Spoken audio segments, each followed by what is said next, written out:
কিছু কিছু বাইন্তরে টার্গেট করিয়া আজকের এই ভিডিওটা আমি দেখাইতে বাধ্য হইলাম। দেখো স্ক্রিনের মধ্যে যে ভিডিও ফুটেজটা চলেন নিশ্চয় আপনারা দেখতে পাত্রা একজন হিন্দু মহিলা দেখতে পাত্রা, অথচ আরো একটা ফটো আপনারা দেখতে পাত্রা ছেলের ফটো। এই হিন্দু যে মহিলাটা দেখতে পাত্রা, এই যে ছেলেটার আপনারা ফটো দেখরা, এই ছেলের ফুটেজ দেখতে পাত্রা, অথচ যে ফটোটা আপনারা দেখতে পাত্রা যে ছেলে তারা 10 জন ওইলা গিয়া প্লাস বাইকনার প্রেমে এখন মামি পাগল আর মামির প্রেমে এখন বাইকনা পাগল। যে মহিলাটা, এই মহিলাটার স্বামীর নাম হইল কি শঙ্কর দাস। শঙ্কর দাস এখন বর্তমানে বাধ্যত হইয়া তার স্বামী হইয়া এখন তার স্ত্রীর বাইকনার হাতে তুলিয়া সিঁদুর দিতে বাধ্য হয়েছেন। কোন কারণে ভাই সকল আপনারা ভিডিওটা দেখবা আর তারপরে আপনারা কমেন্টের মধ্যে আপনারা মতামত জানাইবা। চিন্তা করুক বর্তমানে কিছু বাইয়াইনতে কিছু উল্টাপাল্টা কমেন্ট করেন, যার কারণে এই ভিডিওটা আমি দেখাইলাম। তো আজকে আমি বাইয়াইন্তরে ও জিনিসটাও কইতাম চাইছি, তুমি তাই বাহাদুরি দেখাইও না, জাতির বড়াই দেখাইও না, খেউরে টার্গেট করিয়াও কইয়ার না। কিছু কিছু সংখ্য সমাজও মানুষ এইরকম আছেন, এরারে টার্গেট করিয়া কইয়ার, যারা বুঝিয়ে যে কোনো ভিডিওর মাধ্যমে উল্টাপাল্টা মাতন।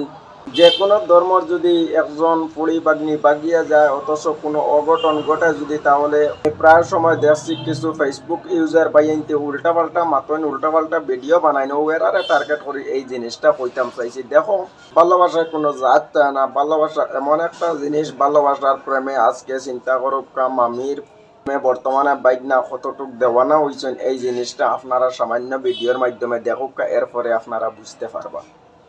নাম কি? নাম কি? সরস্বতী রবি। তো তোমার স্বামী গতকালকে অভিযোগ করছে যে তুমি তার ভাগনার সাথে পালাইয়া গেছো, কি কইবা? গেছো? কোন দিন আইছো আবার?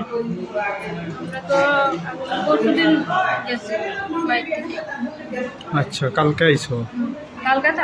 থানাতে আইছো। তো এখন তুমি কি তোমার পূর্বের জামির সাথে যাইবা নাকি ভাগনার সাথে যাইবা? কার সাথে? ভাগনার নামটা কি? তোমার মাইয়া কত বড়? 4.5 বছর। মাইয়া তোমার সাথে থাকবো না জামাইয়ের সাথে? জামাইয়ের নাম কি? বাড়ি কই তোমরা? কি করে হে ছেলেটা? ভাগিনা এখন কিছু করে না, কিছু আগে আসলো বেঙ্গল। তার সাথে থাকবে? আমার স্বামী মানছে নি? না মানলেও কিটা করবো, মানতে তো লাগবে। লিখিতভাবে দিছ? ঠিক আছে। ভিডিওটা দেখতে পারছেন, অথচ বুঝতে পারছেন 4.5 বছরের একটা মেয়ে তো ইয়া বর্তমানে বাইকনার প্রেমে পাগল হয়েছেন, অথচ তানে জিকার ফুসর করা হয়েছে, জিকা নির্বাদে কইছেন খেনে স্বামী মানতা না, বাধ্যত হইয়া মানতে লাগবো, আমি আমার বাইকনার প্রেমে পাগল, আমি আমার বাইকনা ছাড়া বাঁচতাম না। আর বাইকনা কইছেন আমি আমার মামি ছাড়া আমার প্রাণ বাঁচত না। এখন ভাই যখন আপনারা যদি কোনো কিছু কোয়ার তাকে কমেন্ট বক্সের মধ্যে জানাইবার, খাস করে ভিডিওটারে শেয়ার করিয়া আরও কিছু মানুষের দেখার শোনার সুযোগ করিয়া দিবা। কারণ চিন্তা করুক বাইকনার প্রেমে মামি পাগল আর মামির প্রেমে বাইকনা পাগল, এমন কি বর্তমানে সময়টা শুরু হইলতে এই জাতি পরিস্থিতি ও জিনিসটাও বুঝা যার যে বর্তমানে জাতি ধর্ম নির্বিশেষে সবর টার্গেট করি আমি কইয়ার যে সব মানুষ এত পুরা কাজের মধ্যে যেন পাগল দেওয়ানা হয়েছেন। কোন কারণে পাগল দেওয়ানা হয়েছেন, এই পাগল দেওয়ানার কারণে ও জিনিসটাও বোঝা যায় যে বর্তমানে এই দুনিয়াটা আর বেশি দিন রইত না, দুনিয়ার মানুষ সব শান্তি হয়ে যাইতে, যার কারণে এই জাতি পাগল দেওয়ানা হিসাবে বর্তমানে আসন দুনিয়ার জমিনে বাস কতরা। ভাই সকল ভিডিওটা যদি একটুখানি পছন্দ হয়ে থাকে তাহলে শেয়ার করি আরও কিছু মানুষের দেখার সুযোগ করিয়ে দিবা।